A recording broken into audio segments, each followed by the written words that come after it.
Assalamualaikum geng, bertemu kembali dalam Login React. Login React. Channel ada satu je dalam Malaysia ni. Korang takkan jumpa dekat mana-mana. Nampak tak? Style tu. So hari ni aku nak cerita pasal virus. Bukan virus COVID-19, virus chikungunya lah, virus demam kus-kus lah. Bukan. Ni adalah virus yang ada dalam peranti, dalam komputer, dalam laptop, dalam phone. Virus tu lah. Ok, sebelum kita memulakan video ini, so jangan lupa like, subscribe dan share. Ok, seperti yang ramai tahu dan ramai juga yang tak tahu, tak semua orang tahu. So virus ni fungsi dia merosakkan ataupun dia boleh mencuri data, merosakkan laptop tu lah. Itulah apa virus yang ada pada peranti ni buatlah pada kita punya peranti tu. Lain pula kalau macam virus yang ada dekat manusia ni. Kalau virus yang ada dekat manusia ni, dia merosakkan tubuh badan, dia buat kita demam, dia buat kita jadi tak boleh nak hidup. Macam tu lah. Teruk sangat lah tu. Ok, dalam virus ni kita ada banyak jenis jugalah. Banyak jenis virus. Kita ada Kita ada worm. Bukan cacing macam biasa tu. Ini worm lain, ok? Kita ada worm. Kita ada boot sector, kita ada file virus, kita ada Marco virus, dan kita ada apa lagi? Kita ada Trojan horse, kuda Trojan, dan kita ada apa lagi? Banyak lagi tak silap aku. So itulah dia antaranya lah jenis-jenis virus. So aku tak nak terang lebih lanjut pasal apa itu worm, apa itu cacing, apa itu kuda, dan aku tak nak terang. Itu korang boleh cari sendirilah. Aku nak terangkan dari segi main tajuknya. Aku nak bagi tahu yang main je. Main lah, yang asas saja. Okey, aku tak nak peningkan kepala korang. Okey, kalau cakap pasal virus ni, dari mana sebenarnya kan virus ni datang kan? Tiba-tiba ada je dah laptop tu. Kita tak buat apa pun, tiba-tiba ada laptop. Itu sebenarnya kita boleh dijangkit. Kita boleh terjangkit daripada web browser. Kalau kita pergi Google kan kita type, ikutlah kita nak type pergi mana ke, pergi sini ke, nak cari information PDF ke apa semua kan, nak buka YouTube ke apa. Okay, dalam kita punya web browser tu kan ada macam dekat atas tu macam ada tanda macam kunci, macam ada mangga tu kan. Itu tanda secure ataupun not secure.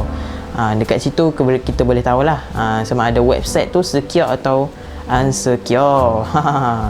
So, aku tidak menggalakkan untuk korang pergi ke unsecure website lah. Sebab apa? Sebab unsecure website ni lah tempat yang mana virus ataupun hackers ataupun apa-apalah jenis virus, dia akan attack dari situlah. Dan habislah kalau kena attack. Okay? Memang sangat berbahaya. Okay, selain daripada unsecure website ni, selalunya ialah benda ni kita tak boleh nak agak. Kadang-kadang kita download file kan. Kalau macam kita download file, kadang-kadang kita terdownload sekali dengan virus. Ada juga yang meletakkan virus pada dalam file tu sendiri. Punyalah jahatnya kan. Kita nak download kita punya kerja, tiba-tiba dapat virus sekali. Dapat package dengan virus sekali. Apa benda macam tu kan. Okay. So dekat mana lagi virus ni boleh kita dapat tanpa kita sedari? Itu firewall. Firewall ni adalah benda yang sangat penting. Korang kena enable kan? Enable. Aku tak reti nak je. Okay, so korang kena enable. Jangan turn off, turn on. Apa tu nama? Firewall tu. Ok, function firewall ni untuk kita masa guna internet lah. Di mana kita boleh sekat, kita boleh tapis, kita boleh filter mana-mana yang untrusted ataupun yang tidak ada boleh dipercayai lah. Dekat situ lah kita punya firewall boleh block sama ada hackers ataupun virus-virus yang nak masuk lah dari situ. Itulah guna dinding berapi. Ok, disebabkan ada virus, adalah terciptanya antivirus. Nampak tu? Terciptanya antivirus. Dan cakap pasal antivirus ni, ramailah orang cakap yang orang buat antivirus ni yang menyebabkan ataupun bukan menyebabkan lah, ataupun dia yang mencipta sendiri virus tu untuk menjual produk diorang lah. Sebenarnya itu adalah salah. Walaupun diorang belajar program-program untuk mengenyahkan virus tu, tapi mereka tidak membuat virus itu. Itu hanya satu, orang panggil apa, bukanlah teori, tapi hanyalah satu, orang panggil apa, rumor saja. Bukan benar. Okey, seperti yang korang tahu, antivirus ni adalah satu aplikasi ataupun satu software untuk menghalang peranti korang daripada diserang virus. Okey, dalam kita mengguna antivirus ni, apa yang sangat penting adalah kita kena selalu update dia. Sebab apa? Sebab antivirus ni, bukan antivirus, sebab virus ni hari-hari dia ada virus baru. Dia update dia punya virus tu juga. Orang yang membuat virus ni dia update juga dia punya virus. So kita punya antivirus pun kena update lah. So dia boleh halang lah virus tu.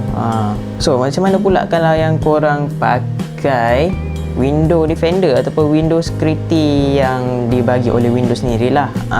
Bagi aku itu dah okey dah sebenarnya. Kalau korang nak pakai Windows Defender saja, tak ada masalah pun. Tapi untuk Windows 10 sajalah. Kalau macam dah Windows 8 ataupun Windows 7, rasanya korang kena pasang antivirus yang third party lah, yang luar, macam Avast, macam 360 Security, apa lagi yang okey lah, Kaspersky, yang padu-padu lah, yang sesuai untuk korang pakai. Okey, mesti korang tertanya kan, kalau macam phone macam mana pula kan? Nak pasang antivirus juga ke? Nak install ke? Itu satu idea, bukan idea. Itu satu soalan yang baik sebenarnya. Sebab sebenarnya kalau kita tengoklah, kalau kita perasan, kita ada satu update untuk Android dan satu lagi update untuk security. Dan di situlah, di security itulah yang dimana kita dikawal oleh security yang di-update itulah, yang di-provide oleh company yang korang pakai itulah. Ikutlah jenama phone yang apa korang pakai lah, Huawei ke apa ke kan, dia akan ada update security lah. So penting ke kalau nak pakai antivirus? Bagi aku boleh je kalau korang nak pakai. Sebab yalah, kadang-kadang kalau kita pakai antivirus ni, yalah kan, dia memakan RAM juga, tapi tak ada masalah sebenarnya.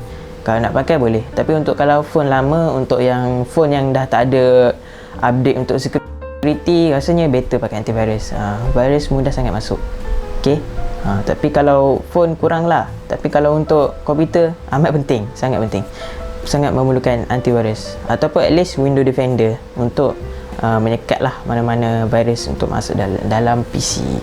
Okay, rasanya sampai di sini saja.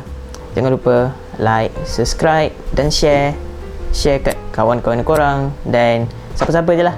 Okay, yang pasti tekan butang tu. Okay, tolong tekan butang tu. Tekan je, free saja. Okay, free saja tekan tu. So jangan tak tekan. Okay, apa-apa je gerak lu.